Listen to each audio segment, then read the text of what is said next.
açar. Yamallıklar öyünün açarın benim. Yapayın men gaydıp açılmaz yali. Deydiler ol dünyanı söymektedir. Yaxşılıklar öyünün açarın benim. Açayın men gaydıp yapılmaz yali. Deydiler ol dünyanı yenmektedir. Hasratlar öyünün açarın benim. Açıp koyacak diysem onu deydiler ol nefsim havayı göçünne yatıyor.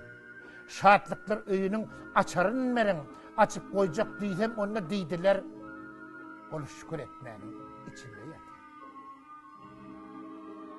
Aşıklık öyünün açarın benim.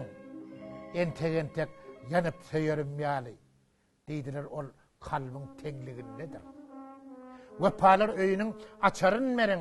Bir vepalık yanıp koyar yali. Deydiler söygüyünün çoğunluğundadır. Bana söz mülkünün açarın benim. Heserim var, kursağıma sığmadı. Deydiler velilen destanındadır. Eşretler öyünün açarın benim. Deydiler Allah'ın iki nıgmatı sağlık hem erkinlik bostanındadır. Menmellik kulpunun açarın benim. Adamı bu dertten kurtarım yali. Deydiler ol peli peslik takvadır.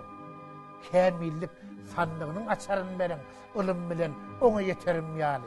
Deydiler Allah'ını tanımaktadır. Deydiler özünü tanımaktadır.